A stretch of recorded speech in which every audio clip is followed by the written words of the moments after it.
is buffer time. Thought this would be a bit more exciting, but whatever. What is buffer time? Is what buffer time? Welcome all as we review 4.5 Vulcans, A Girl and a Pizza Place, or some such thing. Welcome to Buffer Time. We're going to talk about an episode of Strange New Worlds, I guess. It was a thing this week. But before we do that, let's introduce ourselves and go around. I'm Dustin from Best of Trek. I'm a Vulcan who dreams of being a superhero, Quail Man. I'm Ren from Ren Rants. Hi, I'm Robbie Sherman, and I'm a stupid baby who's tired of watching a stupid baby show. I'm tired of this junk. God, Scotty. I'm Scott from Opinions No One Cares About, and clearly I didn't change my name. Oh. It was changed earlier, actually. It went back. Yeah, but I switched my Wi-Fi up.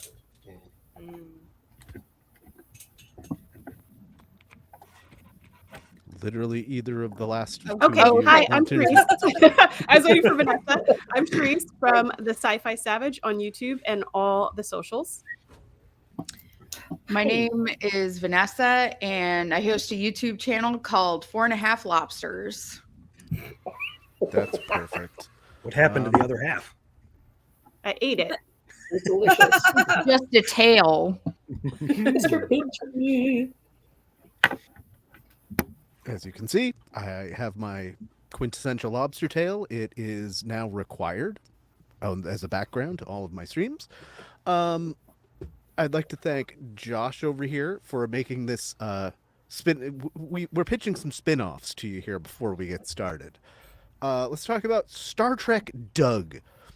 I want Patton Oswalt. I want Rebecca Romaine in a Star Trek / 1990s Doug the cartoon crossover. And she has to talk like this the whole time. She's the romantic interest, Doug. I would like this more than Starfleet Academy, just because the Academy is very it seems very teen angsty centered, and maybe it won't be. But this feels like they're grown-ups who shouldn't be so teen angsty, but they are, and I just think that's kind of funny. And it'd be like Big Bang Theory in space. Imagine the Porthos pork chop crossover. Oh God, we need a good 2D Star Trek animated series, like a genuinely good one. Like we could be bringing Squiggle Vision to Star Trek. It'd be sweet. I would love for Prodigy. I know that it's not 2D, but they could just bring that back. I don't know. Yeah, that'd be good too. I'd be happy with that. Or even while we're pitching spin-offs, the Starbase 80 spin-off that's sitting right there is a possibility, ready to go. I would 100% watch that show. Like, if they had pitched that show immediately after the finale, I would have just clicked next and kept watching. I wouldn't have even stood up. That being said, I just hope they bring Doug back in some way, shape, or form, because I want to know more about him and Rebecca. And I'm really hoping that this is why she leaves the Enterprise and they go on adventures, and that's the spinoff versus just disappearing, because after the cage, she's just not on the show anymore. Well, this is the USS relationship, so he'll probably be back. Exactly. But it could be fun, not trying to be serious. I forgot they made the name change in season 2. Thanks for reminding me, buddy. Yeah, it flew under the radar. It was real subtle. I mean, I didn't catch it. I forgot. Yeah. Now somebody needs to go and edit the beats banging on a trash can into the song they had in this episode, and we'll be golden. Oh my God! Is it 2006 again? What the hell are we doing? I thought we put new metal back in the past. Like, what is this junk? Does every rock song in Star Trek have to be Sabotage? I don't think it does, personally. It wasn't Sabotage, but it did kind of have I that. know. It's the same, kind of riff, the same kind of vibe. It's like they're making a call out without being specific. Yeah. It reminded me of a Temu version of like the DS9 sort of slow-mo in the heist episode. That was that. And like, you know, every JJ verse movie has it, or like this like, or Marvel where they have to look so cool and walk down the hall. Like it's fine in a silly episode, but it's like it's such an overused thing. Oh, I love Before it. we get too I love much it. into the actual episode review, so the other thing behind me here is something I've actually thought about before that I'm like, it would be a really good and I think a cheap show because you just basically have one set and people coming in and out of it. It's Night Court in space. Like a Star Trek JAG. We just follow, we do Courtroom Trek, which Trek has done remarkably well over the years. I would like to see a whole show revolve around it. And they already have the spin-off built in. They can have SFCIS just coming right out of it. Yeah, imagine all the like forensic stuff you can do with like future tech in the Federation. Like I would just be so fun. Like it would be like Night Court was really lighthearted too, and that's what I thought made it really work. Was like, and that's where one of Brent Spiner's other acting gigs was Night Court, and we could have another soon. And so like I would love for there to be like guest stars of like other Trek franchises or series or whatever, and just like come in there with, you know, that we had to pull them over, and it's like, you know, whoever. I would love crossovers too, like second, like jumping on that bandwagon.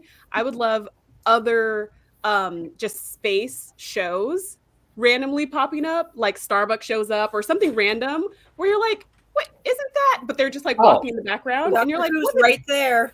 Jeffrey Coons just keeps coming in the court like over and over again.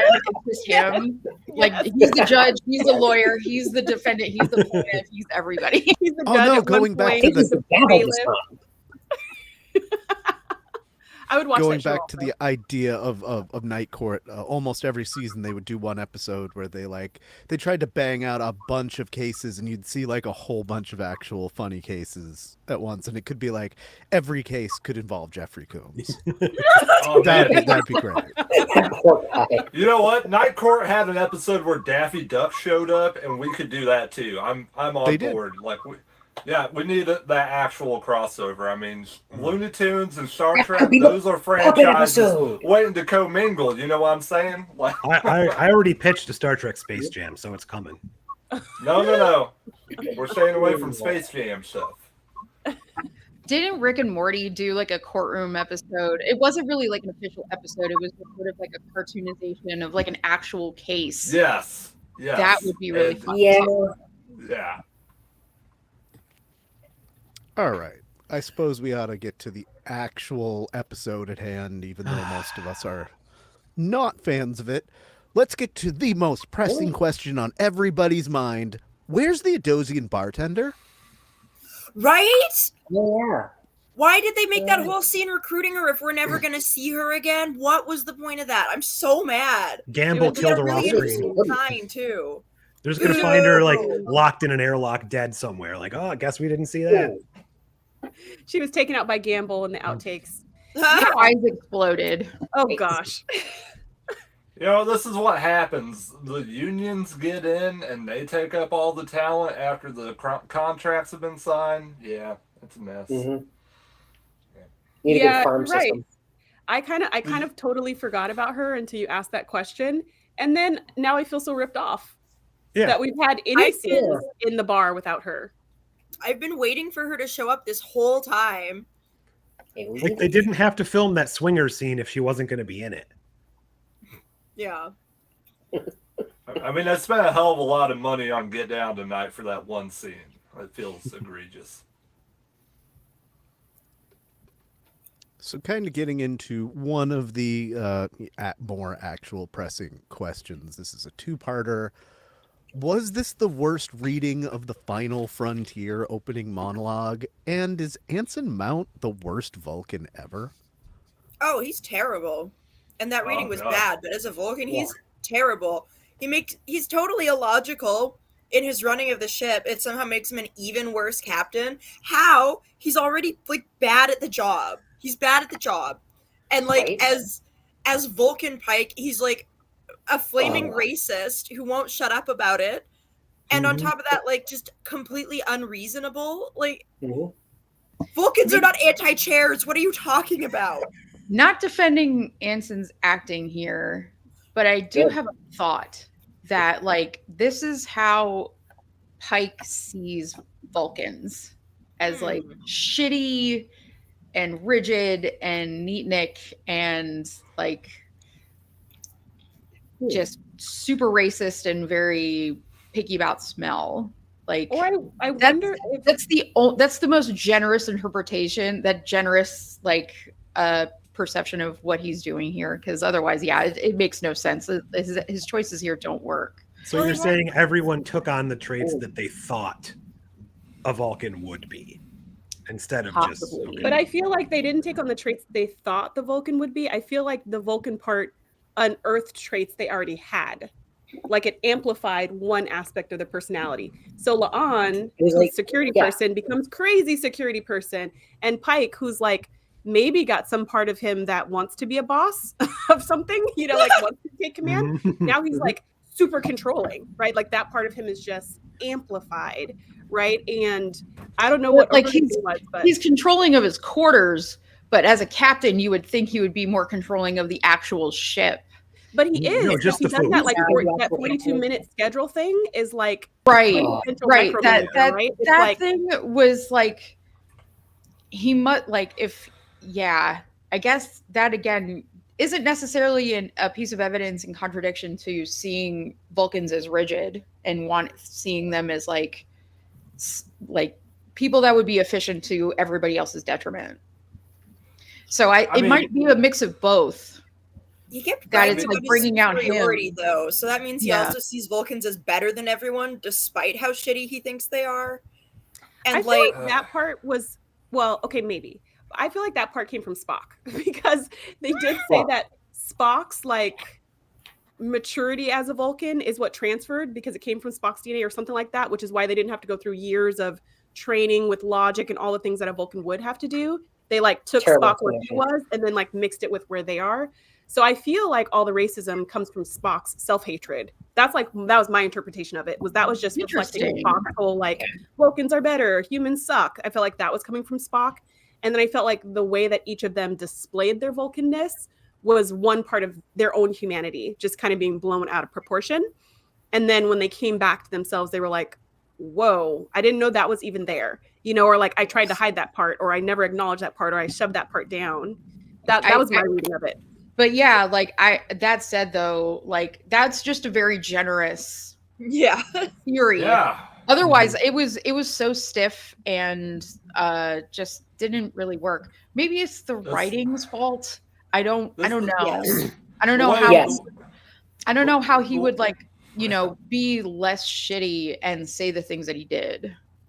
Yeah. The way they set this up, like it has no character payoff for me at all because it feels like we're using this as an excuse to point out every like hackneyed stereotype that has been applied to Vulcans. And the thing, Vulcans are inherently based around Asian societies, right? You know, like a lot of the cues are taken from Asian societies, and it feels like borderline yellowface when I watch this shit. Like, this feels crazy in 2025. Why are we doing this? Why are we allowing just 5 people to be racist in 2025 for a whole fucking episode? God, I hate this. Yeah, I didn't like it either. I thought it was very Asian cultures. I did not know it was very anti-Star Trek to basically say that like Vulcans are inherently racist, because that's the reading I got from it, is as soon as they're Vulcans, despite the fact that they all see Spock as a friend and colleague, suddenly they don't. They see him as an inferior loser who's not good at anything. Well, I mean, it's not the first time we've seen this. That's right. It is part of the character history. So yes, to Paul, you know, yes, exactly. Like, I'm thinking like outside of Spock, who's, you know, in Starfleet and wants to be there, you know, think of even Lower Decks where, you know, T'Lyn?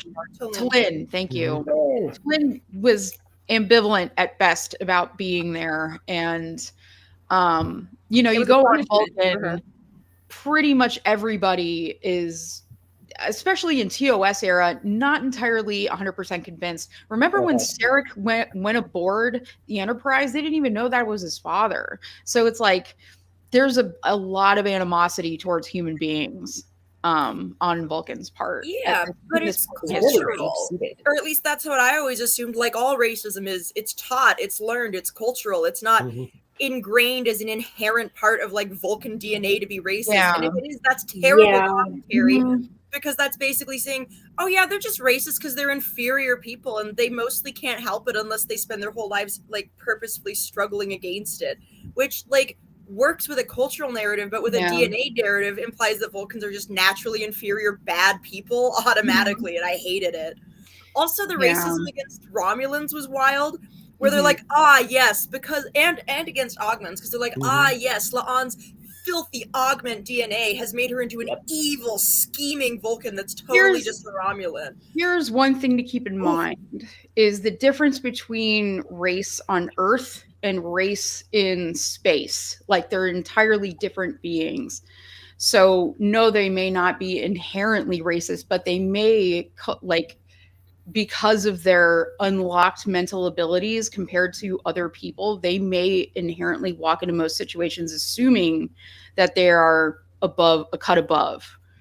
That's how I interpret their assumption that they're better. Not on top of the fact that obviously with Spock and everything, it's taken to another level because he's, you know, mixed with human. But yeah, this is where like the line between the alien racism and like the way we draw parallels as people kind of hits a wall, because they really are like different species. Well, yeah, but at the same time, the whole point of Star Trek is that despite being different species, they can forge connections and get along. So to have one species just be inherently racist and superior and not have it be a cultural barrier to overcome, but like a DNA thing to overcome, it just sucks and I hate it. This was like everyone's born shitty and has to work at it. Yeah. As opposed to like, oh, Vulcans were taught to see humans as inferior because like, I mean, that's just something that became a cultural thorough once they met humans. Although honestly, the way they blow up Vulcan abilities in this episode is also crazy. Like, I get that Vulcans are better at a lot of stuff and like whatever, but up to this point, I don't think we've ever seen Vulcans be like this much more efficient at better at things than humans. Like, we've had Vulcan crew members and Tuvok wasn't like single-handedly completing missions in 30 seconds. Spock doesn't single-handedly complete the work of 10 humans in like 10 minutes. Like, that doesn't happen. But in this episode, it does. Where the team of Vulcans goes down and they're just like, we solved the problem. It took us 2 seconds. And also we managed to call Spock a loser 50 times while we did it. Even the 5,000-year-old immortal being's like, wow, that was fast. Yeah. But I mean, it was Kelly of all people, so of course she thought it was fast. What, Scott? Were you gonna say something? I forget what. So okay, because I saw you do this. I was going to get in there and say, at least when it comes to the Romulans, at this point, nobody from the Federation has seen the Romulans. I guess technically Pike. Pike and from the La'an were aware of them because La'an met them. But La'an saw a Romulan that was as a human that was undercover. So she like, never technically saw what they look like. Inherently more aggressive, but like the Vulcan training that I guess she didn't get the Vulcan training because a Romulan is essentially a Vulcan without the repression, right? It's the same. Well, and they lost their psionic abilities somewhere along the line. It just doesn't make sense. Also, why are their emotions all snipped when Spock's emotions aren't snipped yet? Because they came preloaded with Kolinar. Yeah, that's my thing. Like, he hasn't gone through the Kolinar, so why do they all have like Vulcan emotionlessness to that degree? It doesn't make sense. Keppel put that in the hypo spray real quick. I mean, that was kind of, so like I said before, that was kind of my reading of it, is that wasn't the hypo spray because they took the Vulcan thing from Spock and then they injected them and they all became complete Vulcans, whereas he's half human. So that's why they had the benefit of all of his training, all of his learning, everything that he believed up until that point. Plus, they didn't have any of the extra human stuff that they used to have. So that was Do my you guys reading of it. remember? Do you guys remember when we had science on this fucking show? I used to remember when we had science on this fucking show. You know, I don't like magic, like nonsense, like creating a soul man. Like this is nonsense. The relationship with science in Trek is kind of here and there. I get it. Like, it's okay. They could have Like they created a virus. It was sciencey. No, look, it's okay if we can be a little loose at times, you know. But just this fucking hocus pocus horse shit, like we need to stop it, okay? We need to get something that has some basis in genuine science and isn't just a love potion. Like, this is Harry Potter crap. What the hell are we doing in 2025? Well, I mean, there's that TAS episode with the pimp man.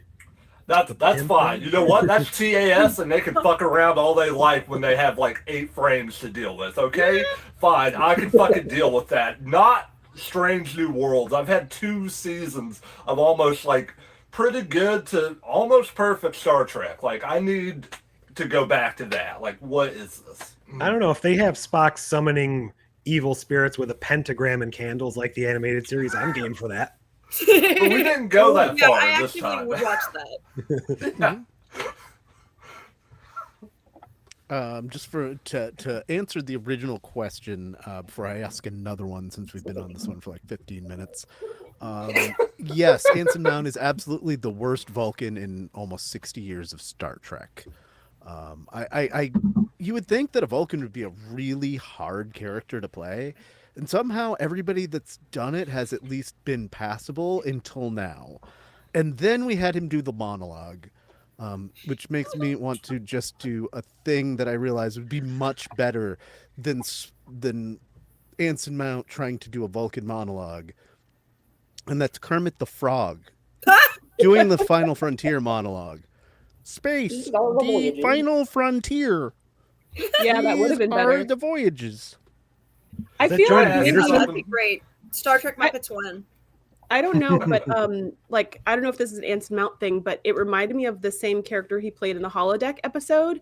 He had the same voice. He had more mannerisms with that character, right? He was more like drawn in and you know, fussy and all that stuff, but his voice was exactly the same. So this might just be his like not me voice. The voice he does. My character. Yes, my daughter thinks he's doing Beldar Conehead, and I agree with that. He's doing a Conehead more than I'm acting. He was bad. The monologue was the worst. I actually, go ahead, Scott. Nothing. Okay. I actually loved this episode. I thought it was fun, silly popcorn nonsense. I think too, like once we have in the opening, in the first episode where the ship becomes a star, I think we've all agreed that science has left the room. So from that moment on, I'm not like, what? This isn't scientific. It's like, yeah, like I think we've all agreed we're just not going to do that right now. Yeah, we're going to always played it pretty fast and loose with the science. I say as a not scientist, like for sure. That doesn't bother me. Honestly, I do agree that the episode was actually really fun. It, like when I turned my brain off and just like watched the episode, like it is entertaining. The jokes are funny. Like it is an enjoyable episode mostly. Like you do kind of want to punch Pike in the face the whole time. Oh yeah, but you're supposed to. That's normal for me now. But yeah, no, like if you took away like the weird racism of the Vulcan, like of the like Vulcans and like the whole like La'anulan thing, like I think I would have actually loved this episode if they were just not all horrible people as Vulcans, because like it was funny and the idea like was interesting. Like I did have a good time watching it. It's just afterwards I was like, hey, wait a minute, what the fuck? And that comment that was just up about Pike's hair, like I totally agree with that. I don't feel like he needs to have a bowl cut. I'm just like, what is with this hair? Why does it get higher? Why does it seem like he's gonna softly brush every doorway he walks through? Because now they're in on the joke, so they want to go with it. When it was just happening, it was funny. It would have been Vulcans so do. funny if he had the full cut too. Yes. That would have been hilarious. I wanted it so bad. What if I it didn't would mind- need I to be a didn't mind really the- long bowl cut? Just cover his Does eyes. anybody have a picture of the Devil's Tower? Because that rock formation looks a lot like his hair right here. Yeah, I totally agree with you, Josh. It was funnier when we were just letting it be a thing, and it like seemed like low key funny that it's always there. You know, it was like in an anime protagonist or something. Just big hair. You know, just it looks like crazy, and we get fun. We can have fun with it, but we don't always have to point it out. Yeah. Okay, we definitely need to move on. What do you think Beto did to patch things up with Uhura between episodes? I don't think she was mad at him by the end of the episode. Like, they had that conversation, and she basically like left the thing open-ended where she's like, you can like embrace us as Starfleet officers, or you can deal with it. And so I think he just did that. Well, the final scene of that episode was everyone having dinner and laughing and having a good time, and they were sitting next to each other. So I felt like they had made up before the episode ended. I just feel like this is where the seams of being able to show an adult relationship show. They fail utterly, because this is a kind of conversation that's going to be a bit more drawn out than like, I guess we're cool. Ha ha ha. She was told about somebody that she didn't know before without her consent on film, and that was included in a documentary against her wishes. And it's like, that's a really that like the issues that they do bring up. Oh my god, he put socks in my drawer. Like, that's so boring. That's so stupid. I do not buy that she is fully cool with him at this point. And in the beginning of the episode, you see like, you know, like a recap, and they go back to when when Uhura and Beto first met. So it's almost like they're cutting out the in between part. Yeah. The intro was terrible because it's just the worst little like snippets of these characters with none of the actual like substance of what should be happening with them. And then they just turn Uhura into like a scared baby. I can't communicate later. Oh, I'm so nervous. I'm the communications officer, but I can't communicate. Isn't that ironic? Isn't that it frustrates the hell out of me. She has shown herself to be a stronger character multiple times in this for 2 seasons. Well, to be fair, they had a grand total of 5, maybe 6 relationships to deal with in this very episode. So I don't think they had time to get through everything. Yeah, I was gonna say something similar. I was gonna say that it's hard for me to, in good conscience, ask for more relationship stuff. We didn't get the depth, and maybe there's a way they could just write it differently so we feel like the depth has happened off screen. But I'm so hesitant to be like, we need more, because the Spock and Chapel thing, I want to I want to know more. And one little scene in their quarters, just one, that it doesn't need to be a whole episode of, you know, reconciliation or whatever to center it. Like, if they're, because like the things that they spend the real estate on, I mean, not just this episode, but just in general, is they always keep the serious shit off screen. They keep the more like the dynamics between relationships off screen, like they did in Discovery with Map or whatever the frick his name was. Book. Between seasons. Backpack. Booker, thank you. Map. Yeah, that guy. I feel like the Ash Tyler stuff also kind of fizzled out with a lot of off-screen stuff, although I only vaguely remember. Like, they just sort of conveniently leave that part out, and it could be like a scene, and they just don't ever do it. Anyway, sorry. Yeah, I can't ask for more, because I feel like we have enough. Too much. We have too much, and so I'm not like, give me more. But if we were to have more, I was here for Doug and Una. That was fun. And I wanted more Beto and Uhura, just because they seem really sweet.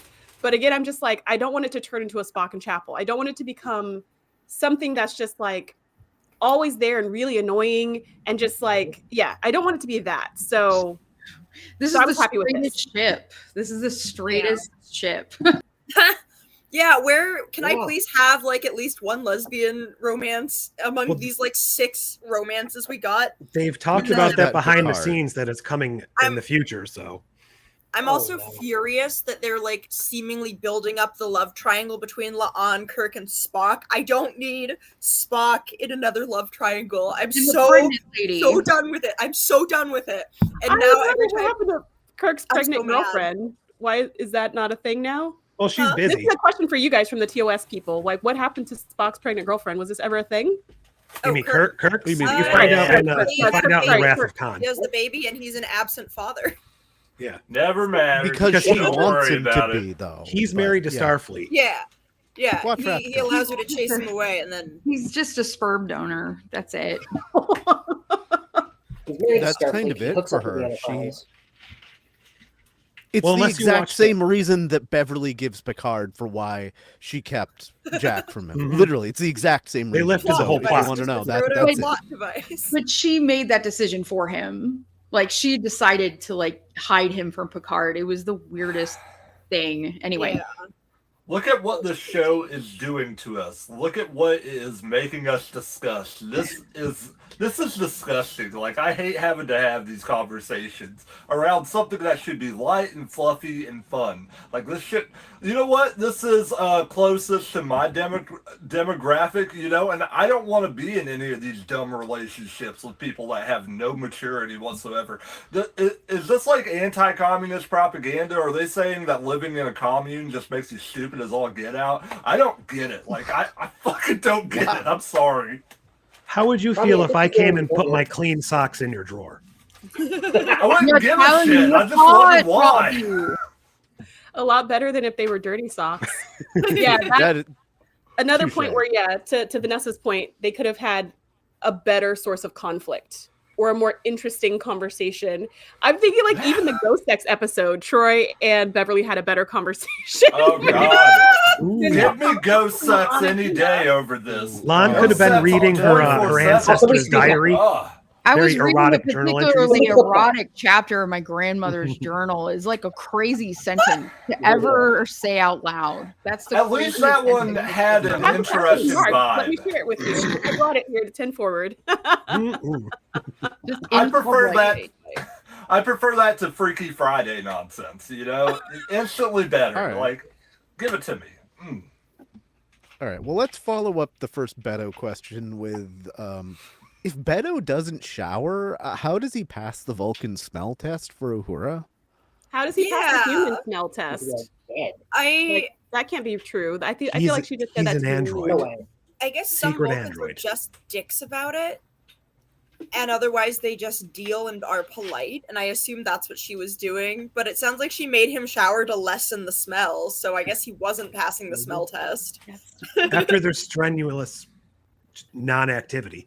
Meditating. Yes. Meditating. I got a better question. Steamy meditating. I got a better question. Why the hell did we decide to swerve and make Beto the worst possible character imaginable? Like, have you met Corby? We were having a little fun, you know, but now, like, he doesn't even fucking shower. What are we doing with ourselves on this shit? And he's eating hamburgers. He's pounding down hamburgers. 4 hamburgers in 2 minutes. That's like, he's like a I can't do that, but I will try. Doesn't shower slob. Go to the honker burger, one get a hopes few he burgers. takes baths instead, like his little bathtub in his quarters, like Janeway. A sonic bath. No, he's basically a Hardee's model at this point. You know, he's one of those girls eating the hamburger. At this I can't wait to see his new and improved revised documentary about the biome in his hair.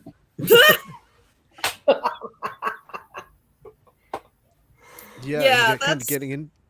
Oh, go ahead. To some of that, the third follow-up question, or just the second follow-up question here, was: does eating 4 cheeseburgers in under 2 minutes qualify as a deal breaker for anyone else here? And no, it absolutely does not. No. I mean, Uno would have been right into that. the fuck out. I would be impressed. Oh, I'd be impressed. That's fast eating.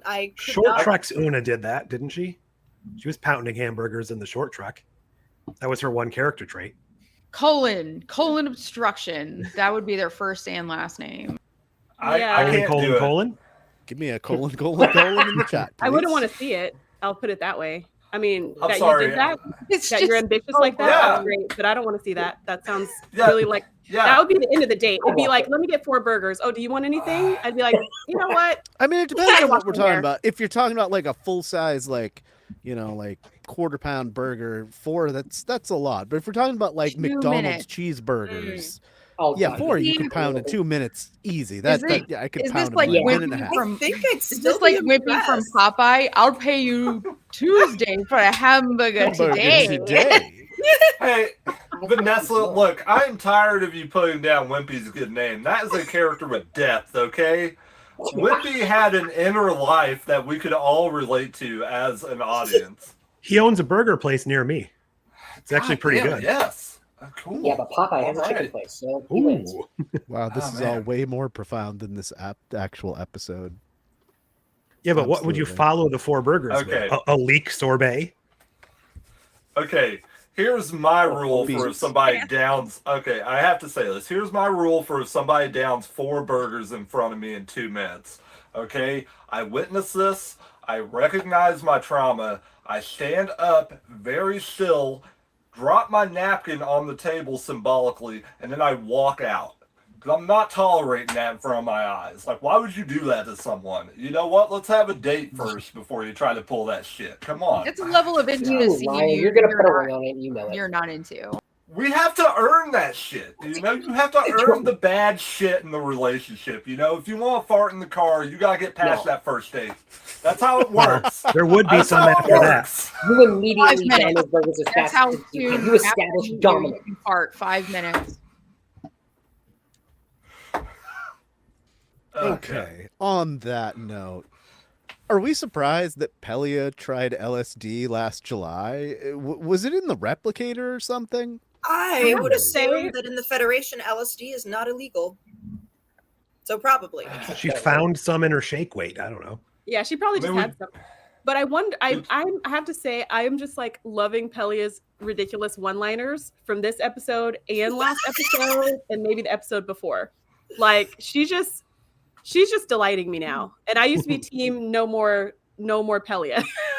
I've loved Pelia the whole time. She's my favorite comic relief. I love that we got to see more of her quarters. They're so cozy and like maximalist and so her. I'm obsessed. And the fact that like their sound or like scan proofed is completely on brand for Pelia. She's like a weird, quirky hippie conspiracy theorist who's like, I'll work with you guys, but I don't want you knowing my business. Maybe that's where Kyle's been hiding. They can't find him because he's in the quarters. He's just in a box in Pelia's quarters somewhere. She's the cool aunt everybody wants. She's like the cool aunt or grandma or whatever. Is she? Like She's Carol described as the death of fun in season 1. No, that was No, Una. no, Pelia. Wrong. Oh, Pelia. Sorry. Yeah, no, we're talking about like Pelia. I just Pelia's great one-liners. Oh, I thought I think Carol Kane keeping her on here, regardless of what she's doing or not, is for the better. Like whenever she's included, I think she's a delight. I don't care. I that agree she's with not you. engineering. I just want more Yes.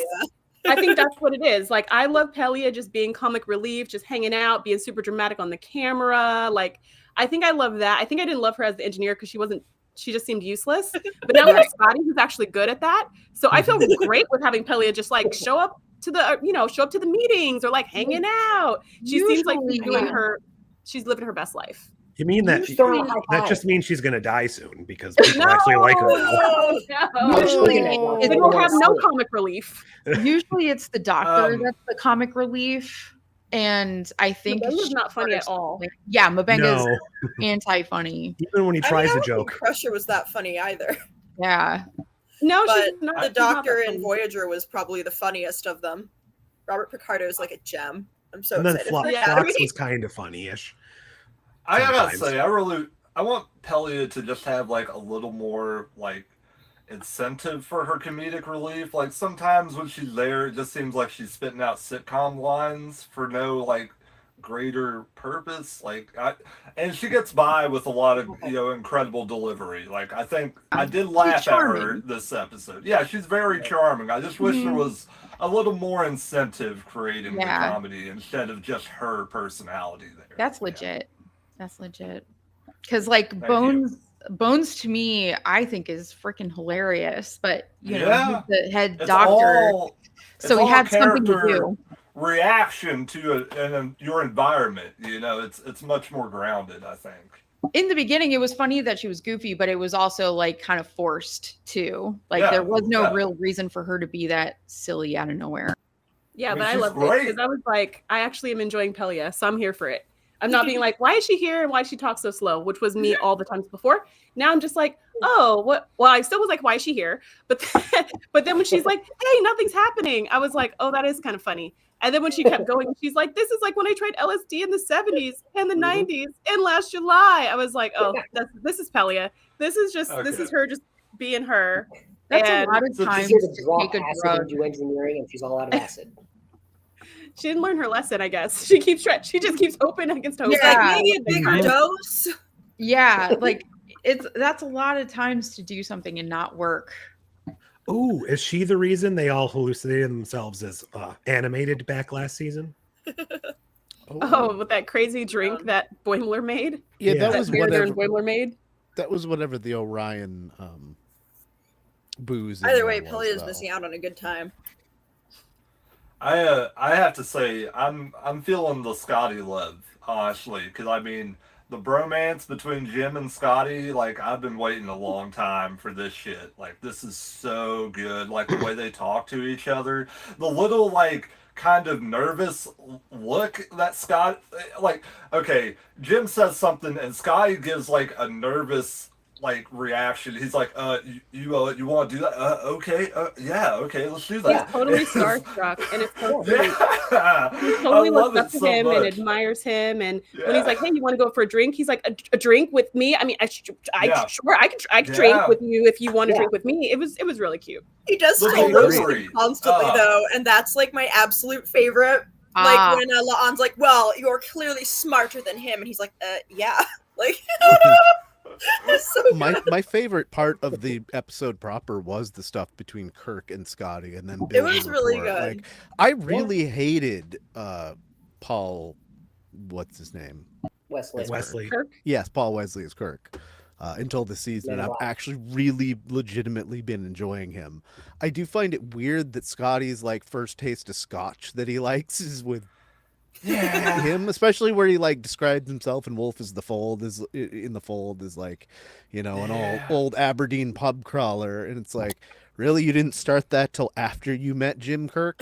I don't buy that. Yeah. My- I do like My, the like, dynamic between the two. of One them. laugh out loud line was when Kirk told Lon, yeah, space has a lot of bass. I just Yeah. his humor was amazing in this one. Scotty, why don't we go get a drink? Yeah, it was really funny, and like the chemistry between Kirk and Scotty is so there. I love it. It's definitely some of the best stuff in the episode. And I wasn't even annoyed when he was like, "You want to get drinks? Maybe we should invite La'an." At first, I was like, "Oh, here we go." But then with La'an, when Scotty's like, "Well, she's a bit different, sir," you know, you're like, "Ooh, what's gonna happen here?" Like, it actually made it not annoying. Like, it made it not annoying to see the Kirk La'an thing in this context. Yeah, even Corby. It was like Poor Corby. Even seeing like the Corby Spock Chapel situation was not annoying in this scene. And at least it was only one scene. Well, it was two scenes. The second scene was annoying. They But were the first both scene- quick though.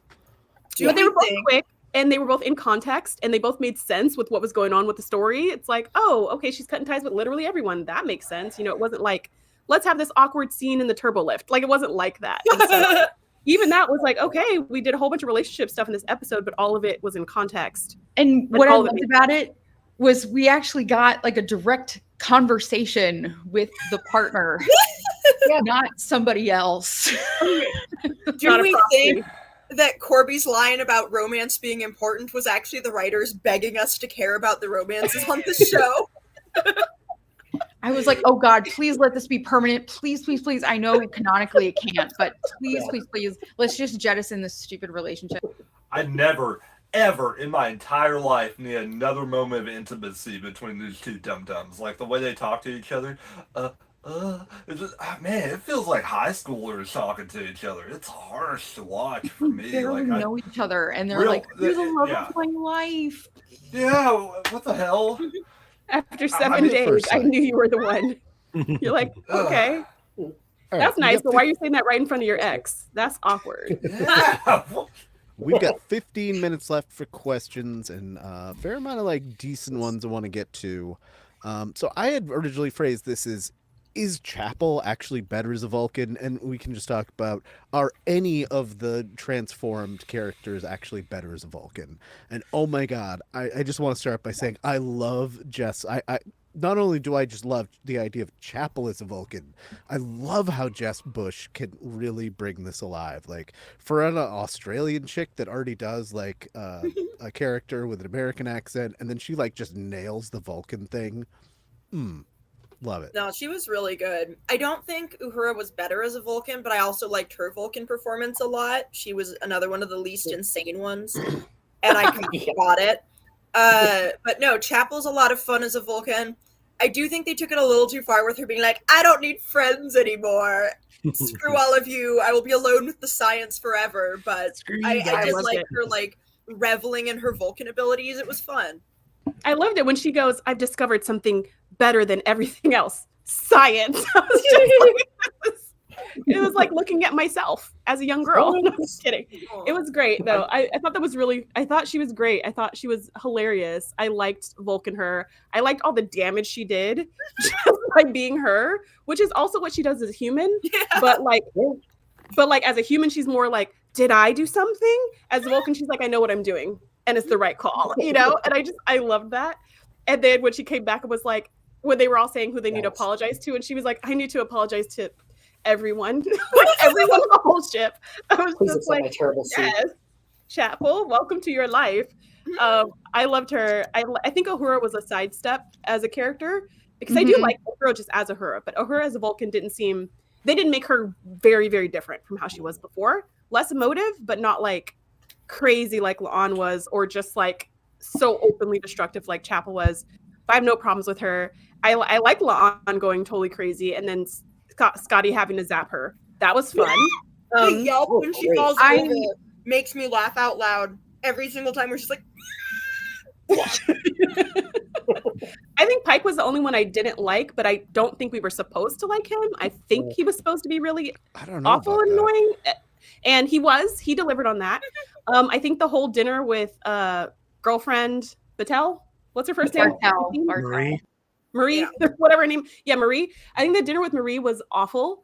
I could have done without that whole scene, but whatever. It was there. You know, it was a scene, and we got to see what Pike was like. He was my least favorite Vulcan, just like as a person.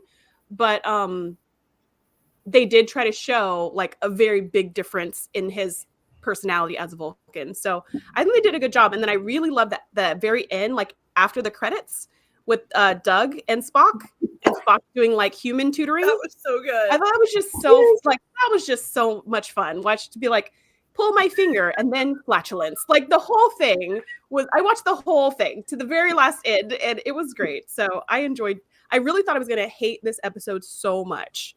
And I didn't. I thought it was funny and light and fluffy and silly and great.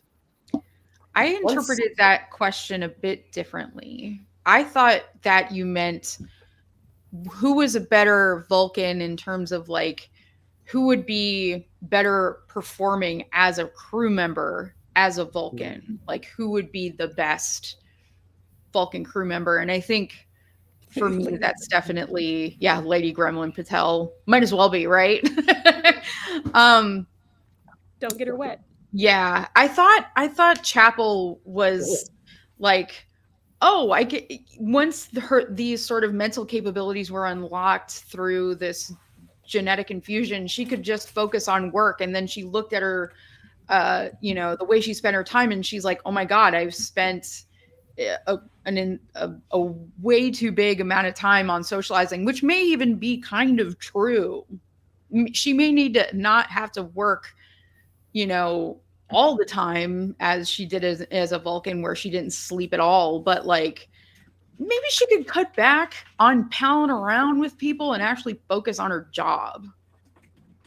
I thought, maybe if she scaled it back a bit, like the workaholism a bit, but I thought she was the best crew member as a Vulcan out of all of them. she was the only one who we saw really doing their job, right? Yeah. So like Well, it's a hard comparison. Well, Lon was getting crazy with it. Yeah, I mean, La'an was climbing doing her through job. Jeffrey's tubes. She's climbing through Jeffrey's tubes. And Uhura is over here mind melding with Beto, so she's not on the bridge doing anything. And Right. Pike set up his 42-minute shifts and then went to make some disgusting dinner. So he's not doing anything. Well, that is So really his job. topical There's was like, also they We're all are supposed to be on on shore shore leave. Yeah. Yeah. true, that's fair. Oh my God, how is that shift rotation logical? It's I don't not understand that. like Pike is an unreasonable, illogical Vulcan. It's why I just got so mad about it this episode. He's not reasonable. They may He's not have like logical. because they're so new to these feelings, they may have like overcompensated and they're like, okay, I'm gonna just, really overdo it in terms of maximizing efficiency. Yeah. Why wasn't it 47? First of all, that's the biggest glaring issue.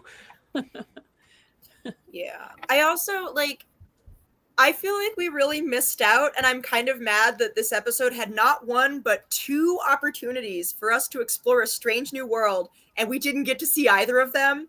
And initially I thought they were going to do like a Who Watches the Watchers kind of thing, where we get to see the crew like beam down to this like proto-Vulcan society, and we get to see them try to blend in with the quirks while also managing their new Vulcan vibes, and Spock kind of like trying to coach them through it.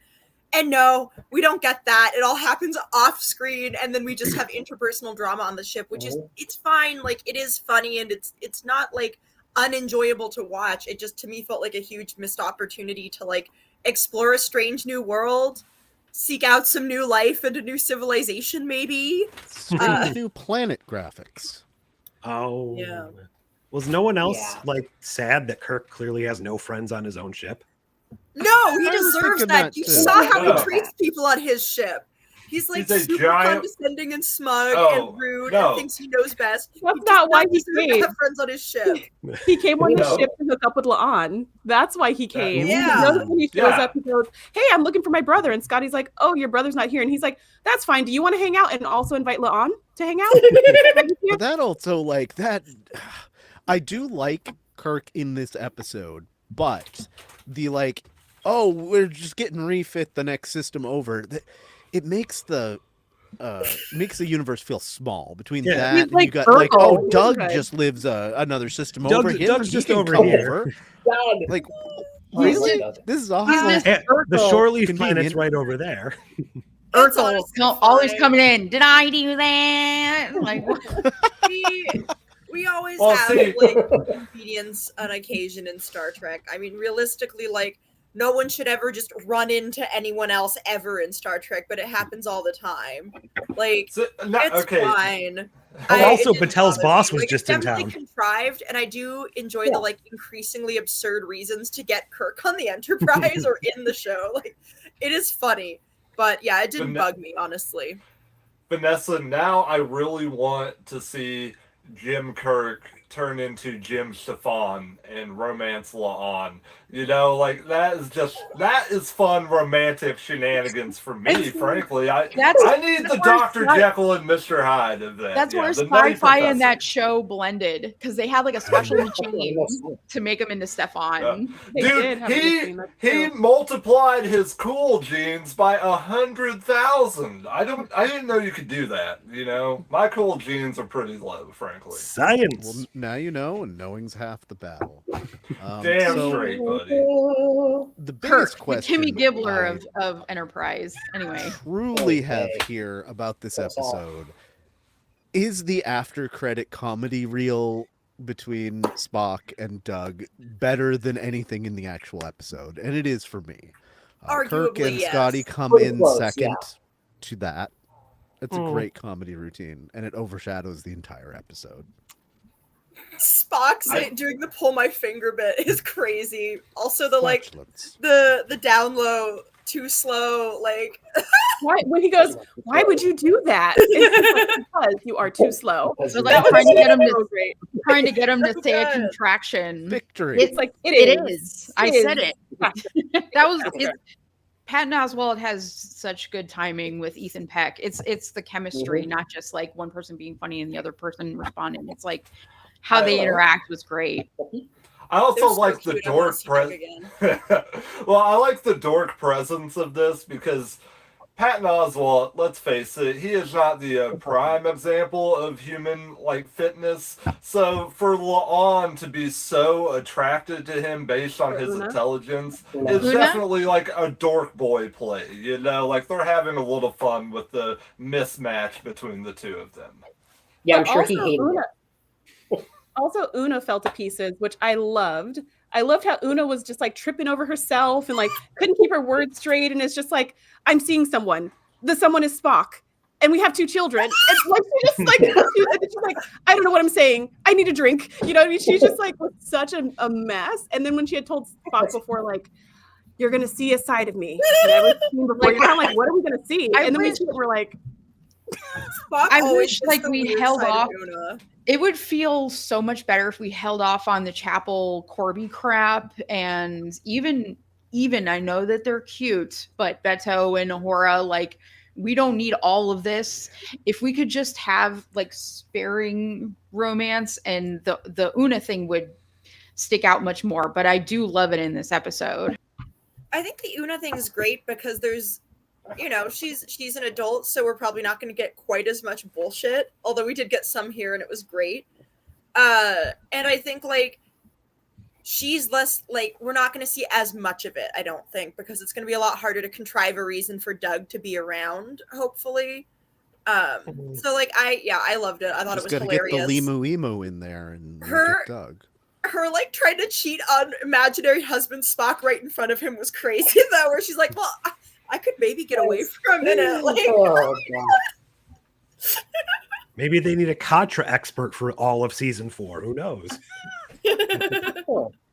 contrary to popular belief. You know, I used to waste so many quarters on Contra. God, what a great game.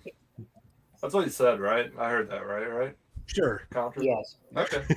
Sure. yeah, I did like the end That's a good scene. game. I don't know if it was my favorite scene in the whole episode. Maybe, but it definitely was up there. Like it was great. What a great way to end it. It was kind of like when we were talking about the episode with the 7,000 dead humans, and we were saying like, oh, if we had a little thing at the end that could just kind of like tell us the backstory of these people, that would really wrap everything up. We didn't need anything to wrap anything up in this episode, but they did it anyways. And I think putting it at the end felt like a gift rather than an annoying gag. I'm also remembering that episode where in TNG where Data's like learning how to be a comedian, and you just want to shoot yourself watching it. Joe Piscopo. Yeah, the Joe Piscopo episode, like that whole thing could have been like a thing after the credits where you're like, oh my gosh, and that's him doing comedy and he sucks at it. How funny. Like it could have been delightful if it was there versus being like the bulk of the episode. Yes. So I don't feel like I needed anything extra. And therefore this was such a delight to have that extra at the end. It was funny and it was great. Treat. I'm so glad you brought that up, Shereese, because I mean, not only look, I just think we needed to shoot Joe Piscopo a long time ago. I mean, we could have avoided all of this really if we'd just like taken the bullet and made him take the bullet. You know, Truly, we can the deal with our darkest morals timeline. later. Yeah, God. I guess the last question I'll try and get in here. Did Batel's fusion with the Gorn cost her promotion? Or get her promotion? That was the question, but I would think it'd be cost. I think that's what she thought, at least, that was like what was holding her up. Who Are you saying cares? that the They Gorn didn't are- do anything with it? Are you saying the Gorn are the reason why she spoke up for herself? I feel like that was just her. I thought the super strength was from the Gorn, but I feel like her being irritated at the two of them being dicks was just like normal. That seemed like a really reasonable She may response. not have ever gotten to that point without going through all of this BS. I don't know. Not that we've explored much of that journey lately, so Because I who mean, knows? she was essentially there for a job interview, and while they were both annoying and infuriating, because of course she was being spoken about as they were in the same room talking about her, like she's okay. I hate that. This is such a huge pet peeve, but it is a job interview essentially. So I would think that if your career is on the line, you might wait to maybe not explode. I know it's a TV show, but I just don't think that little bit of Gorn in her kind of set her over the edge, like, you know, made her less precious about the fact that it is a job interview, and she's like, no, I'm not going to take this anymore. Is this misogyny? Like, is a lot of this shit just sheer misogyny? Because sometimes, like when I was watching this, I was thinking, like, man, these are characters going through extreme dynamic shifts in their behavior in ways that I don't feel good about. I don't like Uhura, like, being unconfident. Like, she's shown that she's pretty confident. She does have moments where we see some doubt in her, but I think she handles her doubt better than this, better than becoming like a babbling child. I hate that stuff so much. It's so frustrating. Okay, well, we've reached the 1 hour mark, which means it's time for out of tens. I'm gonna try. I think, yeah, that'll give us a better chance to really see everybody and talk about our out of tens. On first watch, I had a 3 on this. I can't give it much more, but just for the, I got to give it an extra half a point just for the after credit comedy scene. And overall, like it, last week I only gave it 2. So for context, I feel like this is better. Last week left a bad taste in my mouth with the way that documentary was done. This doesn't leave a bad taste in my mouth. There's just a lot of bad parts of it, and most of them involve Anson Mount. And I am okay with that. I don't know where the show went wrong, because we had 2 seasons that were absolutely great, where even the gimmicky stuff really kind of worked. I hate musicals, and I even thought the musical was at least passable. This, I struggle so hard to give it more than a 3.5. It is fun. The biggest sin is the monologue by Anson Mount. It's terrible. Other than that, yeah, it's at least something. It's the bare minimum in Star Trek of being watchable and fun. All right, go ahead, Josh. So, I think that this episode might be suffering from its placement in the season quite a bit. Specifically, this season, I feel like has been a lot of it's like been a lot of cotton candy or reheated leftovers. There hasn't been a real meal much in this season, and I feel like this might have hit better if we were coming off of a lot more really heavy hitting episodes where we would need this sort of relief. Similarly to that, we've been coming off a lot of people super fed up on all the relationship stuff. So they're like, you know what? We're going to throw every relationship we've ever seen into this episode. Plus, you guys have been complaining Una doesn't get any screen time. We're giving her a relationship too. That's her storyline. Not that I didn't like her relationship with Doug, but it's like, really? That's the only story you came up with her? So I think it might fall down a lot because of that. I did like some of the interactions. I did like some of the comedy. I did like, I'm going to give it half a point just for the way Uhura looked as a Vulcan, because that was pretty cool. And I just didn't really like the messaging of the Star Trek portions of this. That's where it fell down. It was a decent, like, hijinksy thing, but as far as, like, being Star Trek, it really fell apart. And I didn't like the messaging, or at least the seeming messaging of, like, inherited genetic racism for not just Vulcans, but augments and things like that, too. I feel like I've probably been pretty optimistic for this season, and this one, it might have been my last straw, so I'm giving it a 3.5. Wow. I kind of hated this episode, but I don't think I hated it quite as much as you two did.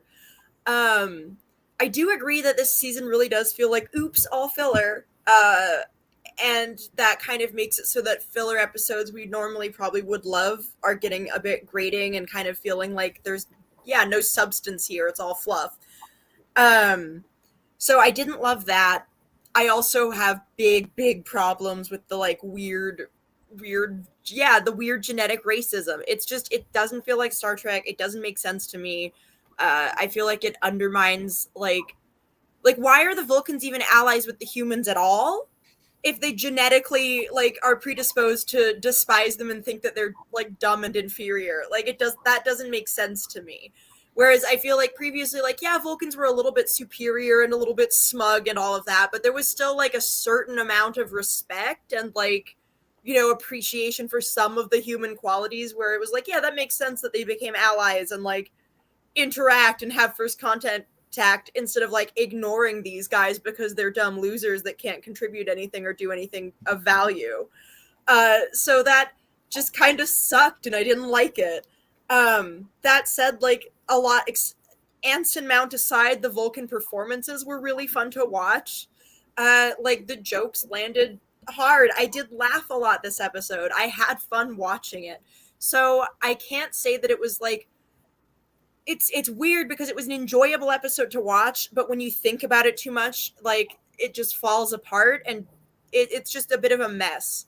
I think this could have actually been a great episode with some like little tweaks to how they wrote the characters instead of just making them all universally horrible people. There could have been other reasons that like the Vulcan quirks caused like problems and misunderstandings instead of just we're bad people who think that everyone on this ship is garbage and we're going to treat them that way. To me, it just doesn't make sense that they would become Vulcans and completely lose anything good about their personalities. Like, they don't care about their friends anymore. They don't care about Spock as a friend and colleague anymore. When we've seen like Vulcans have very like genuine and loving friendships with humans in the past, so it doesn't make sense that they become Vulcans and suddenly they don't like Spock anymore. Like it's just, to me, it was bad writing. I think there's so much they could have done with this to make this like a top tier, like amazing, like fluff filler episode. And for me, it just misses the mark in such a big way with the implications when the actual like episode is still fun to watch. So I'm going to give it a 4.5, which is probably the lowest ranking I've given an episode. But I'm just so mad about the racism stuff. It's hard for me to give it more credit for all of the stuff that I did genuinely like love about the episode. Also, La'an and Uhura as Vulcans are just like so hot. So maybe I'd give it an extra 0.25 and give it 4.75.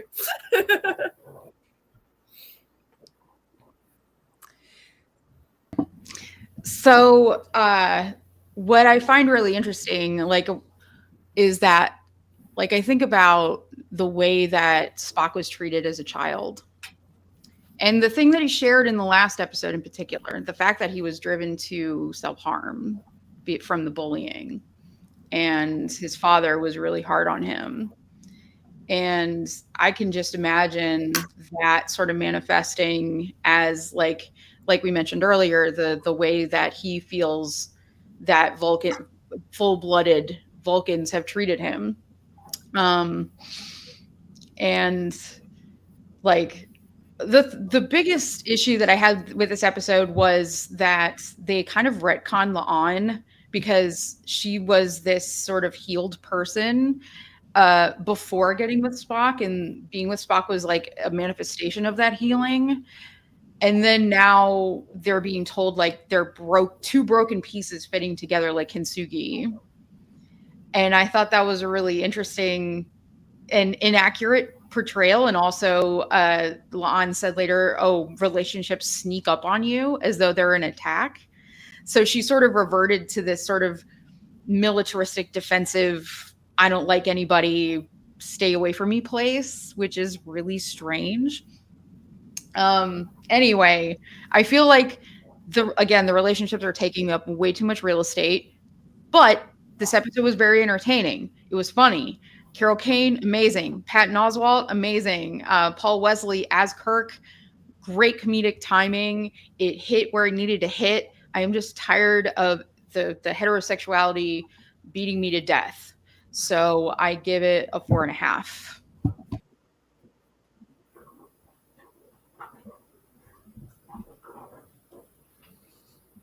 Yeah, I liked it the wrong time, didn't catch that. So, anyway, yeah, there's a lot to be said against this episode, but I don't know, maybe it's because, the first teaser we even saw this season was that scene where they first become Vulcan and everybody's just like, what the hell is this? Because this isn't the way this should work at all. And then they give it this I'm still saying just terrible explanation. Like, oh no, this is the way Spock is, so that's why they're immediately Vulcan and they don't have to try and control their emotions. Like, that's just so ham-fisted to me. But you progress through the rest of the episode, and Chapel, I think, to me, is like legitimately funny as a Vulcan, not only just rushing around doing everything like all at once and then just being like, get out of sickbay, both of you, who are my superior officers and actual, scientific officers on the ship, get out. And then proceeding to just cut everybody off so she can do more science is funny to me. And then she brings it back with an apology to Corby and Spock and serves them horrible soup.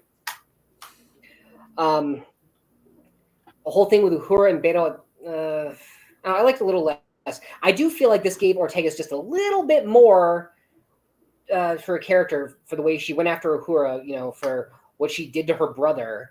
Like, if you're trying to change him this much, do you even really like him? And I feel like that helped to get through to her when the time came to actually be able to reverse everything. Lon just kind of went a little crazy, and I'm not sure how to feel about that, but it did set up, Scotty and Kirk pretty well. So, no, sorry, I didn't like Pike. Not even gonna pretend. I did notice there was this one thing that I couldn't help remember from like last season. Batel's boss, Vice Admiral Pasalk, like they set up that he has like some sort of bad blood with Spock. And I thought in this episode in particular, considering it's all about Vulcans, more or less, that we get some kind of explanation in that. But in an episode called 4.5 Vulcans, we don't get a look at the one Vulcan who featured in it who has been a Vulcan their entire life. Okay, I might have forgotten Doug, but he tries to be human anyway. And of course, everything between Doug and Una is just freaking incredible. I could watch a spinoff of that all day. And I only got to watch the after credits scene like just before we did this because I had totally forgotten when Dustin mentioned it. And that killed me, absolutely. Like, I guarantee, the end where Spock is smiling, it's not, him being a character, it's Ethan Peck, like, oh my gosh, I just worked with Patton Oswalt, and it was amazing. I'm going to rank this just a little bit higher than you guys. I think I'm going to agree with Ty and go with it overall, like, a 7.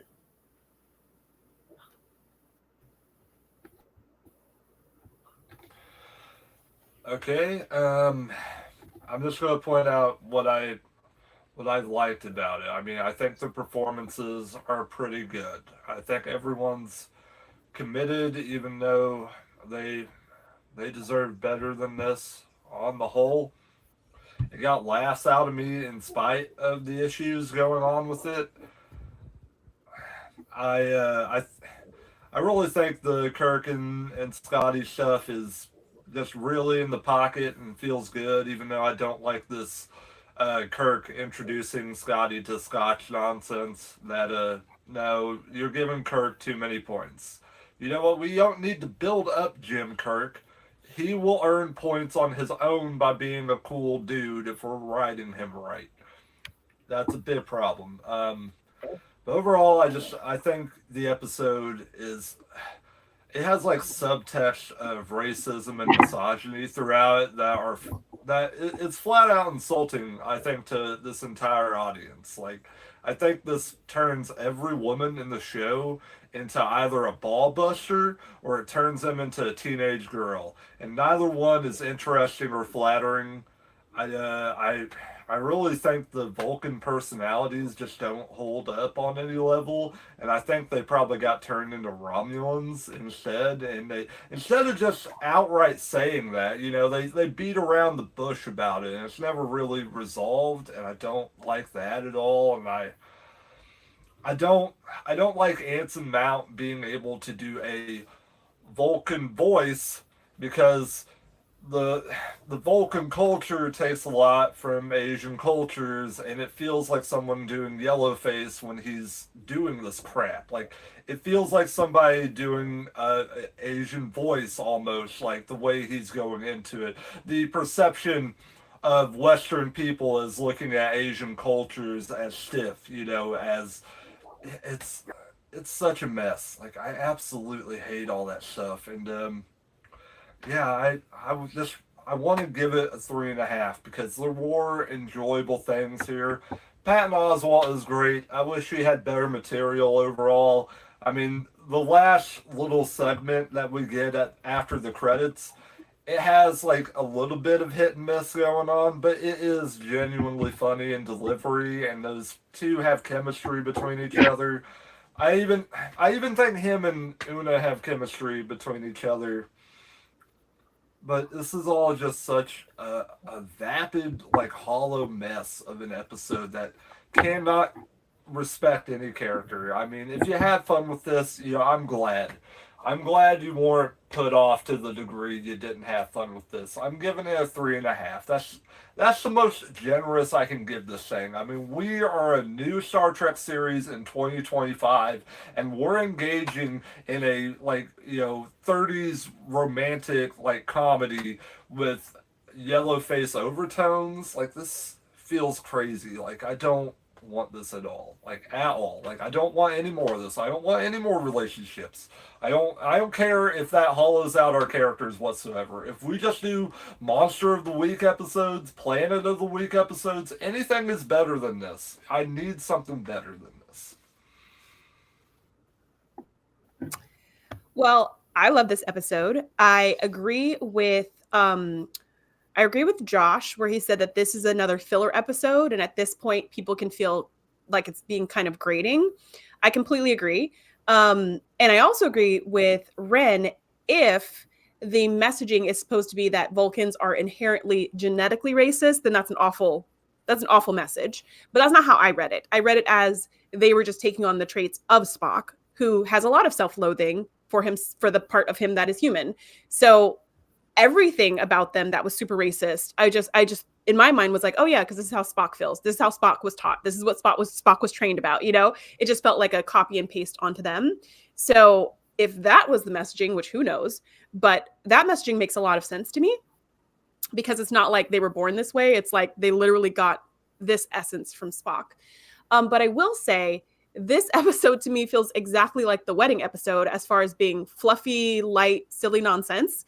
So it's hard for me to imagine people being like, oh, the wedding episode is amazing. Like, oh my gosh, it was the greatest episode ever. And then watching this and being like, what is this fluff? To me, they both feel like whipped cream. And I'm a fan of whipped cream, so I'm not complaining. But with the wedding episode, why I was irritated about it was because one, it was like the second episode. We just came off of this big space battle. And then it's like, and a wedding. And I was kind of like, okay, like it's shifting gears, but maybe it's a palate cleanser. Maybe that's the point. But then also like the whole episode was like Chaplain Spock and I was just like, that's why I was really irritated. Not because it wasn't a fun, fluffy episode, but because I didn't want to talk about that anymore. So I felt like this was the same caliber as that, but better to me. This was more enjoyable than that. This had a crap ton of relationships, but it was like sprinkled through in a way that didn't make me irritated. Also, the way that they arranged the 50 million relationships was logical in context. It wasn't just like, I know, wedding, or something that just was like, this wasn't even happening, the way they did it was like, oh yeah, I mean, they are on the ship and it all just kind of made sense to me.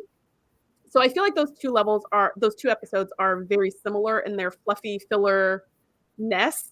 And they're kind of warm and fuzzy, not really making a big point. There's no moral of the story here. We're not really going to a strange new world. It's just the cast being quirky. I feel like they were about the same, but this I like better. I thought it was funnier. I thought the relationships were more interesting. I loved all the Una stuff. I love seeing La'an lose her freaking mind. She just was so funny that way. I love seeing Scotty being like, wow, Kirk is so cool. I want him to be my dad when I grow up. Like, I thought that was really cute. I loved Ortegas defending her brother because, she's a typical, oh no, I'm frozen. Well, she's a typical big sister. So she's always giving him a really hard time.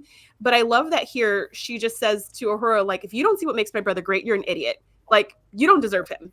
And I just loved seeing that side of her, that sisterly side of her coming out. That was great for Ortegas. So there was just a lot of, I put this on par with Wedding Bell Blues and better. So I'm going to give this whole episode an 8. Wow. Okay. I will agree with you, Shereese. significantly funnier. Like, there were actual punchlines in this thing. I will give you that. There were I jokes. felt like this was funny. Yeah, like this had actual jokes. I will say that. I think Wedding If I Bell was just Blues rating was. the episode on the jokes, I'd probably give it an 8 too. Honestly, they were really funny. They were legit funny. Like, I laughed out loud. Like, they were funny. Pelly was great. I actually liked Pelly in yet another episode. She's on a roll. I mean, yeah, I feel like there's a lot of. I think I gave Wedding Bell Blues a 6. I think so. This is better. So I'm going to give this an 8. Yeah. Good deal. Yeah, I mean, they All throw right. 5 or 6 different relationships at you to see if something sticks, but you're never bored. I was literally never bored watching this, even knowing they were like, oh, good, no relationship stuff. Well, we've got 2 episodes left to talk about. Then we're going to do Buffer Time trivia with everybody. That ought to be fun. We've done that before. And then we're going to get into Trek-adjacent movies here on Buffer Time. We're going to do Spaceballs and Galaxy Quest. Lobster Tail.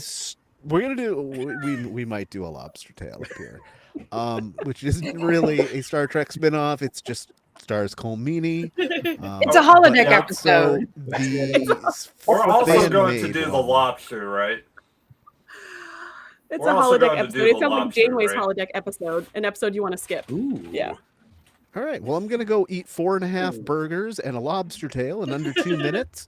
But before I do that, I want to thank all of my co-hosts here and for all of you for tuning in. Come back and we'll talk about something. Maybe it'll be relevant to Star Trek next week. Until then, live long and